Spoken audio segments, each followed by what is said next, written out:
my name's Adam Smith, and inside this game overview and gameplay video, I am looking forward to showing you Wraith and the Giants. This is the latest solo hero series entry from Renegade Game Studios, and inside this video, I'm going to show you the final steps of setup, and then we're going to dive right into gameplay to show you exactly how this game flows and operates to help you make an informed decision as to whether or not this game is for you.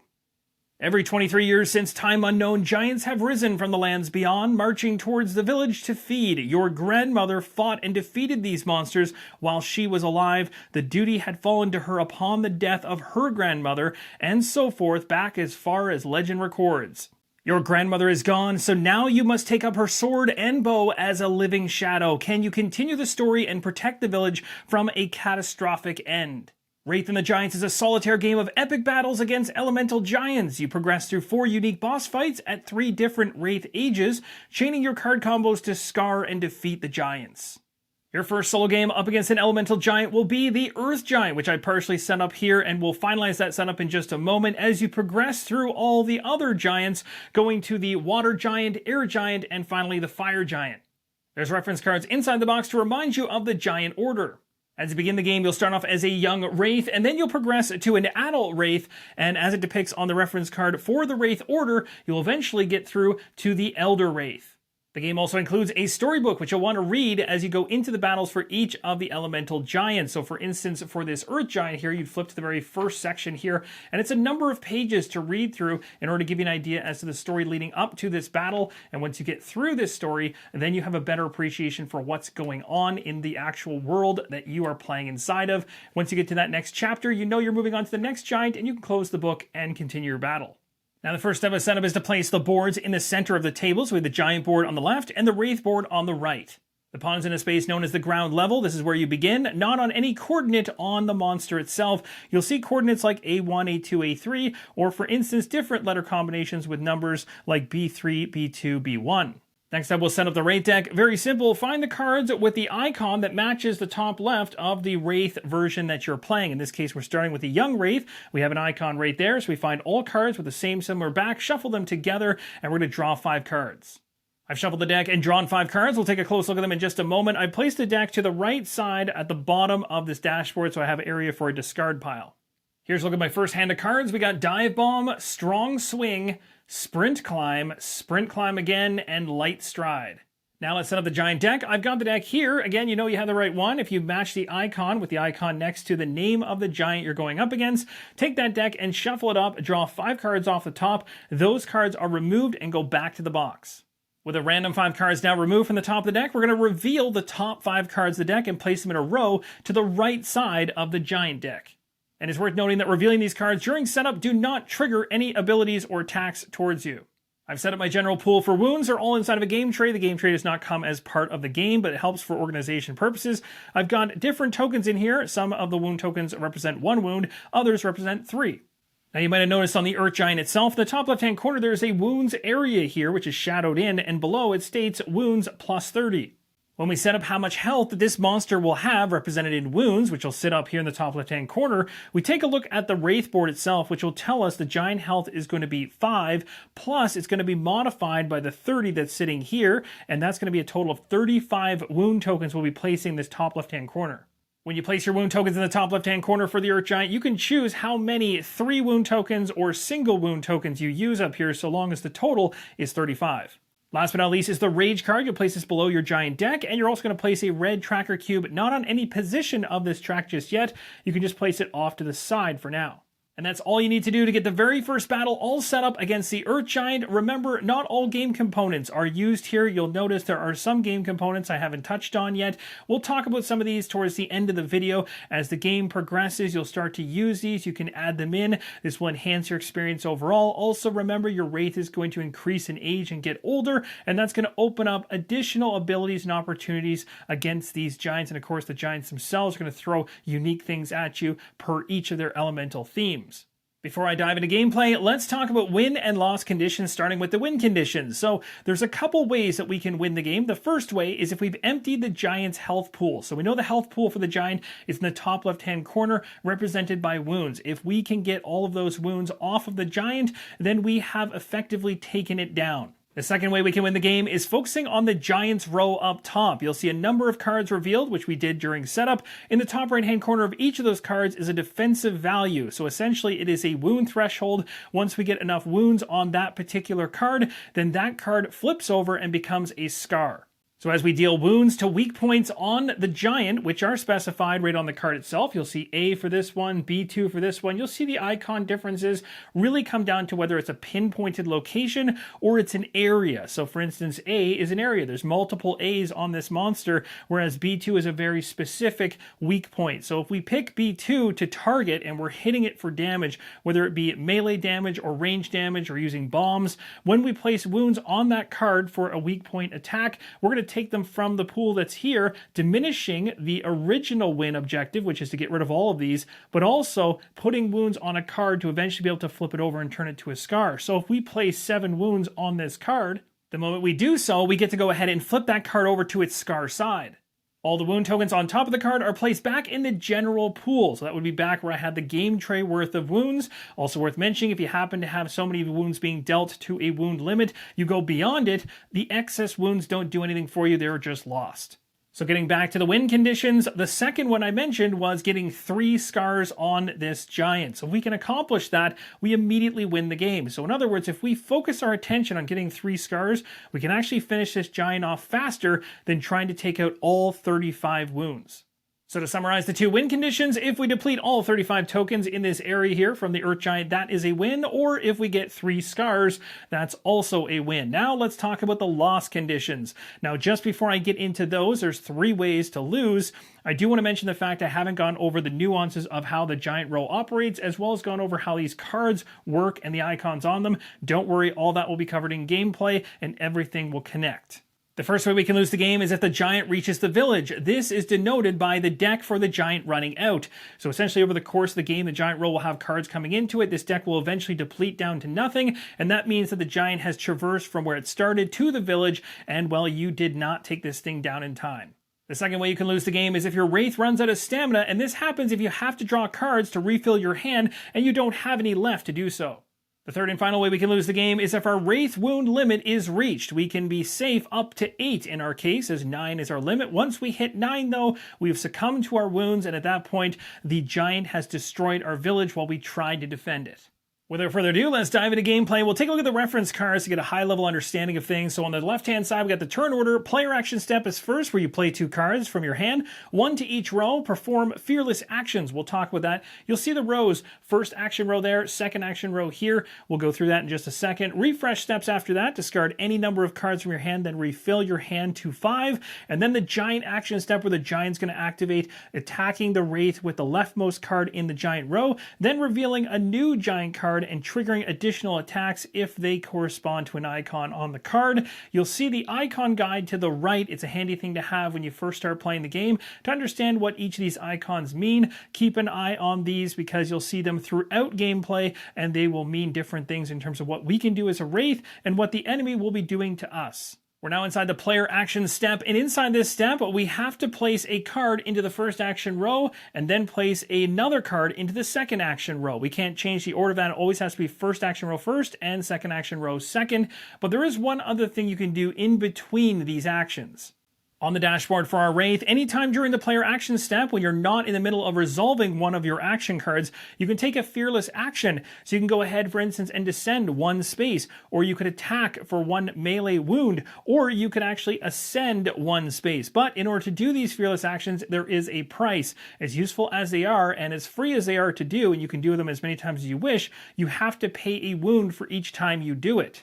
So the strategy behind using the fearless actions is to only take those wounds for taking a So the strategy around using those fearless actions, because they will hit you for a wound each time you use one, is to make sure you're using it at an opportune time. In other words, with a card that might actually enhance what you're trying to accomplish. Maybe you are trying to use 2 cards, but you just don't have the movement to actually get to the position you need to be in. You could take a fearless action and a wound in order to get to that right position to be able to pull off that cool card combo you've been planning. So you want to use these sparingly, because again, if you keep giving yourself wounds on top of the actual Giant throwing wounds at you, you could get to your Wraith wound limit that much faster. Now, before I select any card actions or use any fearless actions, let's take a look at where we're currently at, what we're trying to accomplish. So we're currently on the ground floor right now. We're trying to get up this giant and hit its weak points. We'll talk about weak points in just a moment. We can come up the leg here on the A side, come up the leg on the B side. C is more central, goes off to the right arm here, which is kind of in the middle of this giant. If we go off to the very top right, we got the E's, and then on the far left-hand side, the giant arm there on the left is D. So now to determine the weak spots across the giant, we take a look in the top right-hand corner of each of the giant row cards in the lighter shaded area just underneath the wound limit for each card. So the wound limit is the giant number in the top right in the dark area. Below it's the lighter area, and it says A in this case, B2, D1, E, and A2 respectively across the row. So those are our weak points. So some of them are very targeted. They're letter and number combinations. That's one specific spot. We have 3 of those. 2 other ones are just a bucket of weak points, like A and E are right now exposed to weakness, so we can actually attack those areas. So if you happen to attack a specific point, say it was A2, but that also is inside of the grouping of A. When you do your attack, no matter how much damage it is, let's say hypothetically it's 2, you have to decide how you want to break out those damage points or those wounds. You can choose to put all 2 of them on this one, all 2 of them on this one, or split 1 and 1, but you don't double your damage and do 2 here and then 2 here. Now, besides knowing what weak points are available for us to target, because that's a key thing about this game, is knowing where we need to go in order to hit things, the other thing we need to keep in mind is when it comes around to the giant's turn, the giant is going to look at the very first card in its row, and it's going to do the thing down below. So it says, if in A or B, then we're going to take 2 wounds. So we want to make sure at the end of whatever we do during our player action step, that we do not end up in A or B, or we're taking 2 hits. So we don't want to be inside of A at the end of our turn, and we don't want to be inside of B. So that's good to know. The legs are not good spaces to be inside of at the very end. But as of right now, the A category is exposed to weakness hits. A2 is specifically targeted as well. We have E, which is way higher up. D is also way higher up, so maybe we won't traverse all the way up there just yet. And B2 is a weak spot. I'm going to play my very first card in the first action row, which I'll place there in a second. Want to place it here so you can see it, but currently these icons won't give me anything, of course. But down here in the bottom right, we have upwards movement we can take. We have to take at least 1 if there's a value of 1 or higher. So in this case, it's 4. We could go up to 4 up this giant, or we could stop after 1, after 2, or after 3 if we wish. I've chosen to go up 2 in this case. I was on the ground. I went up 1 and 2. Of course, when you're going up, it's quite obvious. You'll be traversing in an upward motion. And we're going to go ahead right now and use a second card for the second row. This one is going to give me a descent. So when you descend in this game, you descend as far down as you want to go endlessly. I'm going to move. Now, you can stop along the way. You have to descend at least 1 space, but you can go all the way down. So for instance, if I was way up top at D1, I could descend all the way down to the ground if I wanted to. So going down is quite easy. Getting up is going to take some time. Now, in this case, I'm going to descend right back down to the ground again. So you might be wondering, well, why did I do that? It's really just because I wanted to set up that card over here for the column on the left-hand side. I want to get some eye symbols in there because I know I have some cards in hand which will use those eye symbols in order to generate some attack later on, and you'll see how that planning works later on too. But for now, we're placing this one in the second action row. Again, we descend first. When you have 2 things you can do, you can choose the order in which those things actually occur. So even though it shows the descend as the first one, I could choose to do the bomb first and then descend afterwards if I wish, but I've gone ahead and descended down. Now I'm going to go ahead with the bomb. Now, a firework attack, which I'll reference as a bomb attack multiple times during this playthrough, is very cool in that it will target the space you're currently on, so in my case, the ground, which is not going to do anything for me, but it also targets anything adjacent to it. So in my case, it targets A1 as well as B1. B1 does nothing for me, but it does target A1, which is going to impact one of the giant's weak spots, which is the first card in the row. So my firework attack hits A1, which is part of the A section, and so 1 wound comes from this area here, right on the card. So for me, I got the absolute bare minimum out of that firework attack. Again, it's early in the game, so I'm not really getting much bang for buck, and it also, again, hinges on what the giant row has for weak points, but it is worth mentioning, let's say hypothetically in the giant row, we actually had A2, A3, and B3 as weak points. I'd really be trying to get myself to this position right here, because if I use the firework attack from there, then the 1 damage I'm doing is going to hit here, here, and here, and if it even had the C1 on top, it'd be even better, but that is, again, a perfect scenario. So that is that is a way that you can disperse multiple damage across multiple weak points. There is a difference between that type of an attack and a melee attack, where, for instance, if you are in a position like this, you're doing a melee attack, you're only focusing on the one you're currently sitting on, which you'll see later on. But let's say, hypothetically, I was doing a 2 damage melee attack, which is a sword attack. If I was doing it to A3 and there was an A3 up top and there also was an A card up top, then I'd have to choose how to divvy up the 2 wounds, let's say, that melee attack is doing. I couldn't do 2 wounds to both cards. So hopefully that helps you understand the differences between a melee attack and one of these firework attacks in terms of how they're used and how the wounds would be placed on weak points. That's going to do it for the player action step. I just placed cards into each of the rows. I did not use any fearless actions before or after any of those card actions, and I don't plan to at this point in time. I think there'll be a better time to make use of that. I've got 3 cards left in hand, so now we move to the refresh phase where I can discard any number of cards from my hand. So at this point in time, if I'm looking to aim for a certain strategy or I'm looking for certain icons on the left-hand side for the future, or maybe I don't have what I need on the right-hand side of the card for my strategy going into the next round, this is when I can toss these cards into the discard pile in order to draw back up to a total hand of 5 and have better options. I'm going to hold on to Sprint Climb. That's the only one I'm going to keep. We're going to go ahead and draw back up. So we got ourselves Swift Stride for a leap. We got ourselves some movement upwards as well as a ranged attack potential. That's nice. Seeking Shot is what it's called. This one's Strong Swing. And the last one here is Falling Blade. We're now inside the giant action step. We look at the very first card in the giant row, and in this case, it's not going to inflict anything on us because if the card is either scarred, in other words, flipped over because we hit the total amount of wounds, or it has any wounds on it, the actual trigger on the bottom of the card is not going to happen. In other words, the Earth Giant doesn't do the attack because we wounded it first. So the card is removed from the game. It's going to go to the left-hand side of the deck, and also the token that was on it is going to go to the general pool, not into this pool here for the Earth Giant's total health that it has. And now we're going to shuffle the row down and draw another card. Whenever the giant activates and tries to use its first card in the giant row and it cannot, in other words, it's a scar or it has wounds on it, it's going to instead get angry because it can't do anything to you. And at that point, you're going to come to the rage area here and you're going to move this red tracker 1 position upwards. Of course, we started on nothing, so we're going to the very first position. But this thing is going to start ticking upwards. And what's nasty about it is if it doesn't do a bunch of attacks to us over time, this will continue to rise as it gets madder and madder. But eventually, he will hit you, and when he hits you, you're going to take all of what's at the level of the red cube and below it and have that come at you. And that's going to be an accumulation of nasty things like removing cards off the top of your draw deck, which again is going to tie to your stamina, which points to a loss condition if you run out of cards.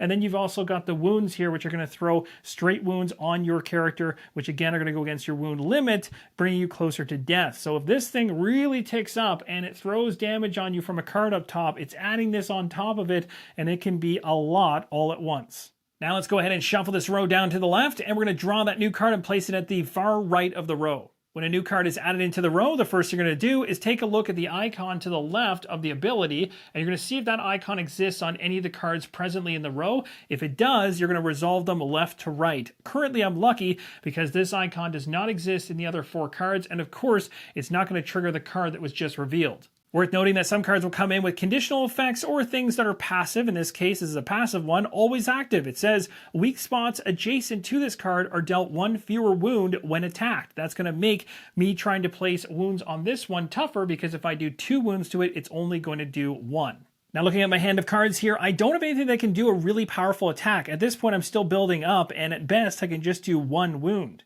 I'm going to choose to use Sprint Climb here. We're going to place it in the top row. This is going to allow me to go up to 4. I have to go at least 1 upwards. Then I'll do Falling Blade next to descend 1, and then I'm going to do a melee attack based on my hand icons, which I'll have 1. I'm going to use all 4 of my movement. We're going to go upwards, 1, 2, 3, and 4. Then we're going to descend 1 down to C3, do a melee attack for 1. So we'll go ahead and place 1 wound on the far right card, which is C3. It states on here, if the card has 1 wound on it or more, take an extra wound if wounded by the giant this turn. It's now time to refresh my cards. I'm going to choose to discard these 2. I'm going to hold on to Strong Swing.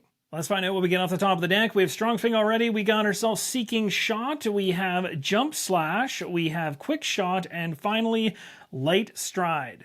The Earth Giant's going to activate, and at the very bottom of the card, it says, if we are in B, then we're going to lose a card off the top of our deck for stamina, and then we also take a wound. But I'm not in B, I'm in the C section, so we're safe there. This card's removed from the game. It will go over here. The Earth Giant is also not happy about this and increases its rage to the second position. So again, if it triggers an attack against me in the future, it's now going to do this wound and also remove a card from our deck on top of whatever it does for the original attack against us. So I'm getting a little bit worried here. Now on the far right-hand side, a new card came in. This one also very much like the one beside it. Again, if it has a wound on it and we get wounded, we are going to take an additional wound, so that's not fun. And this always active, again, is another one protecting the one beside it. Now things get a bit tricky now because of this card coming out and protecting the one beside it, allowing it to remove one wound that gets thrown on it every time I make an attack. That's going to slow my ability to turn that into a scar, which was my plan. So I'm going to shift my plan to focus on the second card from the far left of the giant row, which you can't see on screen right now, but it's for the E section of the monster.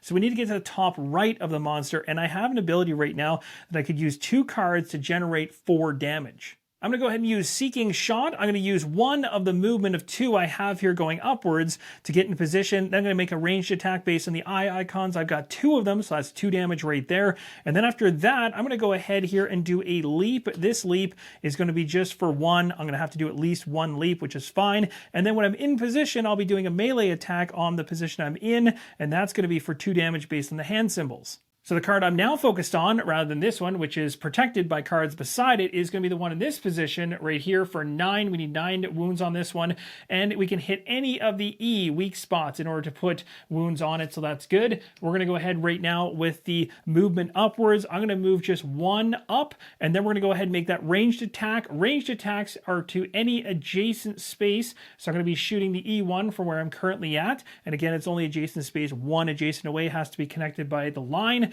and it's going to be 2 damage. That resolves the first card I played. The second card in the second row is going to have a leap. I'm going to leap 1. We're going to leap up to E1, and then we're going to make a melee attack on that spot based on the hand symbols I have over here, which is 2. So another 2 damage going against this Earth Giant for a total of 4. We need 5 more to get a scar on that card. So looking at my hand of cards that I've left over, I actually have what I need, and I'm set up in the right position to pull this off next turn if I'm willing to take a fearless action, because I know if I use strong swing in order to do a melee attack for 2 damage, and then a ranged attack for 2 damage on the next round, and then I use 1 fearless action to take a wound and do 1 more stab attack, I should be able to take out that card. So I'm going to hold on to these 2. I'm going to toss this one for now, and we're going to go seeking for 3 new cards. Let's see what we get.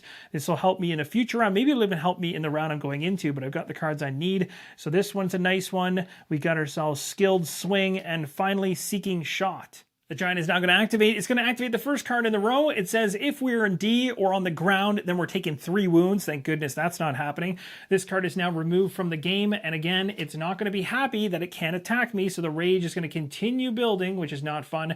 We'll shuffle the row over and see if any additional attacks come out. This is a new card revealed. B3 is the weak point. Also worth mentioning, the previous one was B1. In terms of the symbol here, we actually do have this symbol in the row, so the additional attacks are going to happen for the very first time in this play. It's going to trigger this one right here. So this card is going to trigger. So if we're in B, C, or ground, we would be losing a card off our deck for a stamina hit. We'd also be taking a wound. Good thing we're way up in E, so nothing happens. All right, with my 5 cards I've got here, I've decided to use Seeking Shot here. So we're going to go ahead and actually move upwards just 1 space rather than 2. We'll place this here. This is nice because now we got a combo of 3 eye symbols for the ranged attack on an E, which is adjacent to us once we make the move. Of course, we could just decide right now to go ahead and do the ranged attack first and then move after. Either way, I'll be all right. That's going to do 3 damage right there, which is nice. And then the next one I'll do is Skilled Swing. This is going to allow me to do a melee attack. I'll be on one of the weak points of E, which is all I need to be for this to go through, and it'll be 3 damage there. So the first thing we'll do is go ahead and move up 1. We'll head up to E2. We're going to go ahead and make a ranged attack. I can choose either E3 or E1 to do that ranged attack for. So 3 wounds being thrown. So we'll take a token off of the Earth Giant and place it right here, which is awesome. Second one, we're going to go ahead and make a melee attack in the space we're currently in. It's going to be for the hand symbols, which we have 3 of. That's another 3 damage. And again, that's beyond what we need. That is going to push us to 10. Again, any excess is not going to matter. But this card right here, we just hit for multiple wounds, is going to flip over and become a scar. Now, as I was placing wounds for that last attack, which was 3, it was 1 more than I actually needed to hit the wound limit. So it can only take 9 on that card. So the extra 1 that I placed is going to go back to the pool. So in other words, remember that. Don't put all your attack damage on the card. As soon as you hit that wound limit, you're going to stop placing damage from the Earth Giants pool here onto the card. At that point, the card is going to transition to a scar and you're all done. Also remember, the 9 wound tokens that were on that card all go back to the general pool, not to this pool right here. And also worth mentioning, it was very timely because the effect on that card, I'll show it to you one more time in case you couldn't see it because the wound tokens were on it. It said if we were in E, we would have taken 4 wounds. So a perfect timing to scar that card to prevent it from activating and hurting us in the future, especially seeing as the fact that the rage has been building up. Now let's go to the refresh phase and decide what we want to keep. I'm actually liking Strong Swing, especially because eye symbol wise, I've got a lot going on up here. I could even use it down here and still get a lot from it, so that's nice.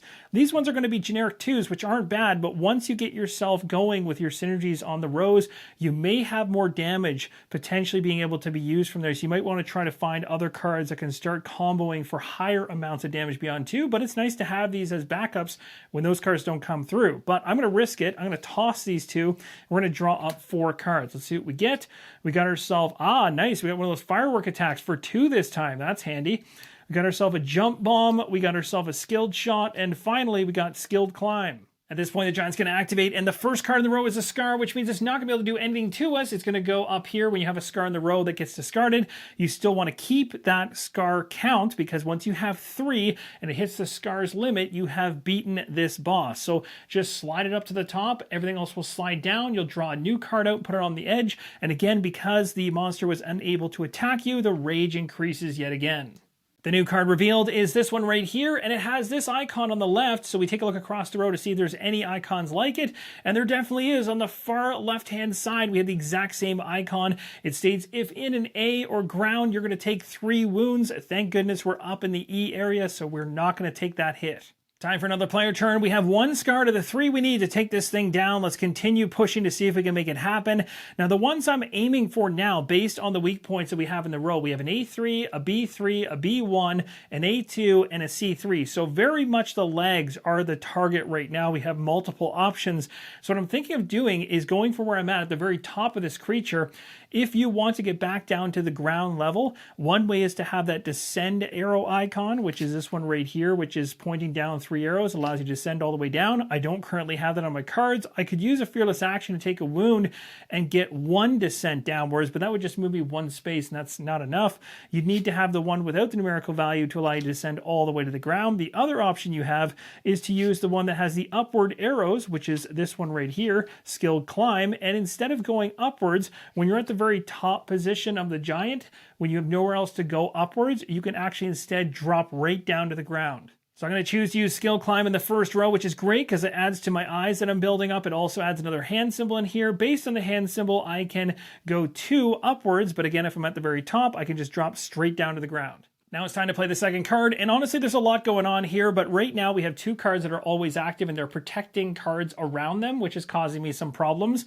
Also, the card that's going to activate in the near future says if in A or the ground area we're going to take 3 wounds, and we're currently in the ground area. I want to go into the A area and start hitting it, but based on these cards protecting around it, it's not going to allow me to place wounds enough to prevent this from triggering. So what I'm going to do instead is I'm going to head off this way because I need to get some movement off the ground, and I also want to get in position for an attack against a weak point that I like to go after in the future, which is probably going to be B3, I think. B1 is also an option. Either one could work. I'm going to go ahead right now and use jump bomb, so this is going to allow me to leap. Leap is based on my feet value. I've got 1 here, 1 over there, so that's 2. So we'll go from the ground to B1, B2.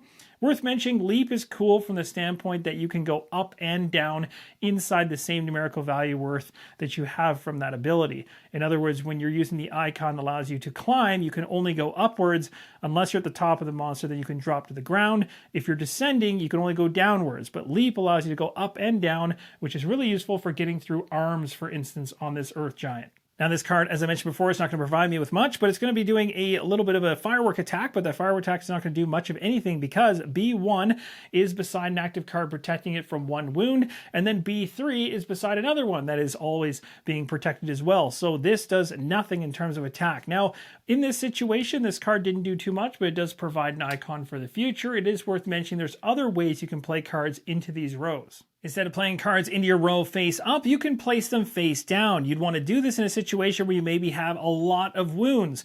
So you go ahead and place a card that you decide face down. Obviously, you don't get the benefit of the column of icons in the future. You also don't get the benefit of resolving any of the actions, but you do this if you wanted to manage some of your wounds. Say you had a bunch of wounds in your character, you're close to death. You can do this in order to heal. You heal 1 off of the wounds you have on your dashboard. You also get to draw a card up. Now you can also choose to place a card face down and not take advantage of any wound removal, because say you don't need it, for instance, but you still can just place a card face down if you're trying to avoid playing any card that will take an action on the far right hand side, because of course you have to resolve any actions that are played face up. If you're trying to avoid playing any of those cards because you don't like what they might do, you're going to want to play it face down instead. Even if you don't have wounds to heal, you're able to do that. So whether you're choosing to place a card face down because you want the healing and the drawing of the card, or you're simply just trying to avoid using any cards in your hand because none of them are going to benefit you, you've got options. Now I'm pretty happy with the 3 cards I have here. I'm going to draw up 2 additional cards to see what we get. We got ourselves Path Climb, which is good for climbing up, and we got ourselves Dive Bomb. Giant is now going to activate. It's activating this card right here. If we're in A or the ground, we take 3 wounds, but we are not in that position, so that's good. This card is going to be removed from the game, so we'll place it off to the left for now.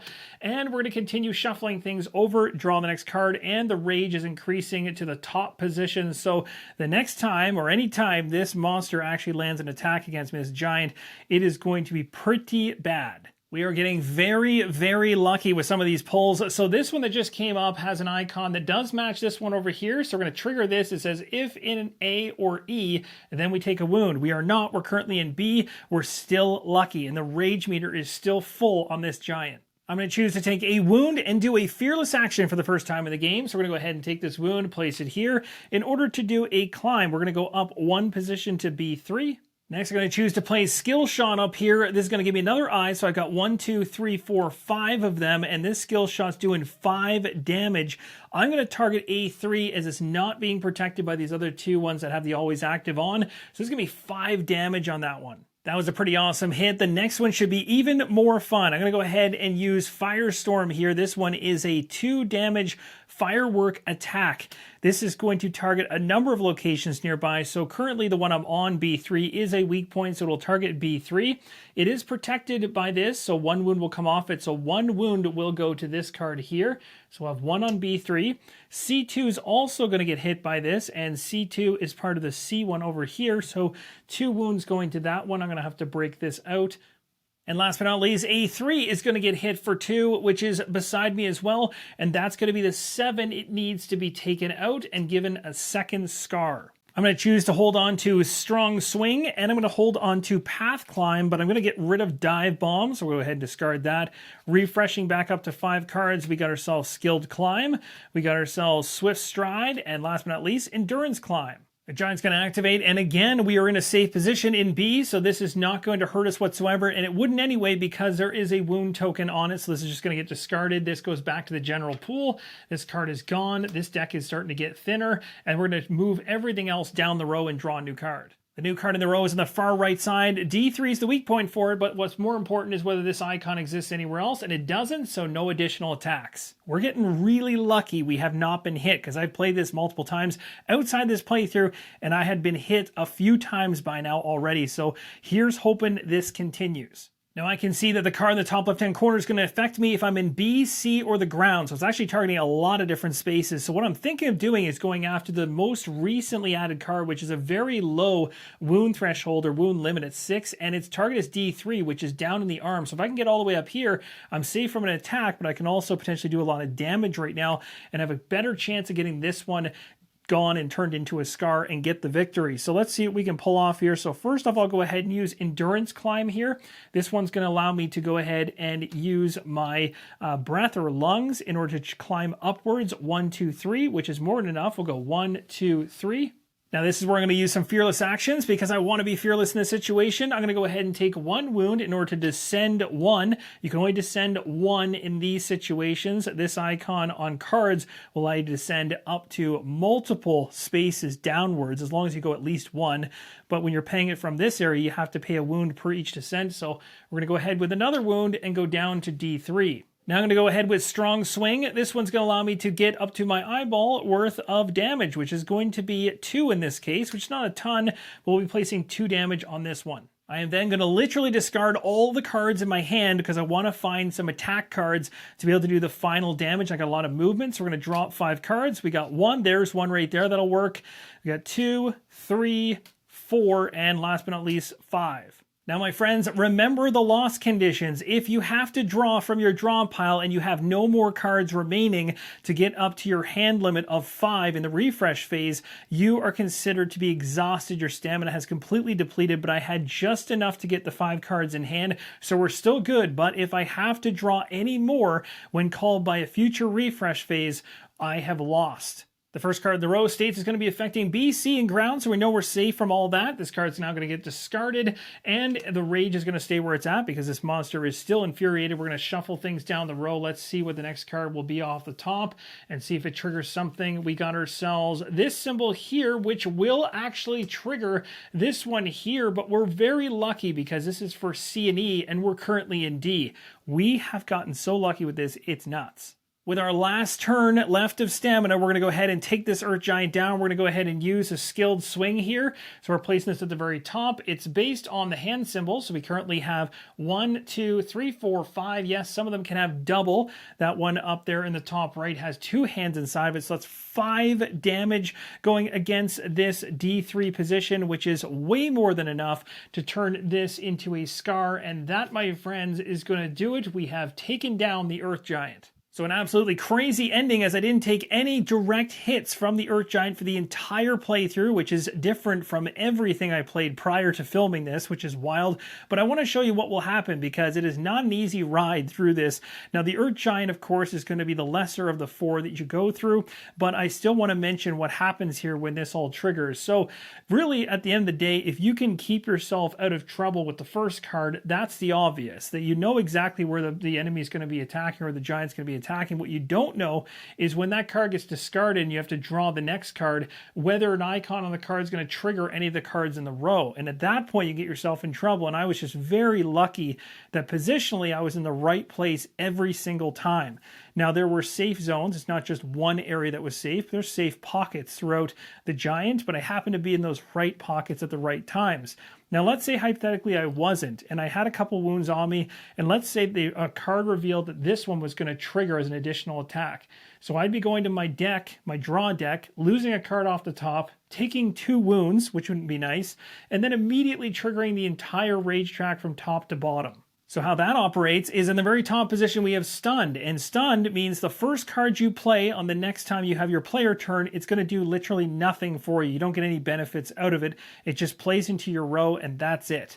So that's no good. Then it will trickle on down. It continues to do everything underneath of where it's currently set at its levels. The next thing is that you're going to have to descend. You're going to take a wound. Then you're going to go to your stamina deck or your draw deck and lose another card off the top. Then you're going to take another wound, and then you're going to lose another card off your deck. So you can see the deck that I had to draw from wouldn't have been available in the way it was if I had even just taken, I think, 1 hit. And so the timing of everything really does matter. If you used a bunch of fearless actions and you have a bunch of wounds, and then all of a sudden you accumulate a whole bunch of wounds from a card that triggered in the row plus a bunch of rage, you could get 4 hits like that on top of the 3 here, and you're already right up close to your total limit. And at that point, you're going to have to start playing cards face down into your row to try to heal away a wound and draw a card in order to mitigate that. So I got lucky again that it did not come at me that way, but I was able to just squeak out a victory at the very tail end of a loss condition for stamina. And that, my friends, will wrap up the game overview and gameplay video for Wraith and the Giants from Renegade Game Studios, the latest entry in this solo hero series.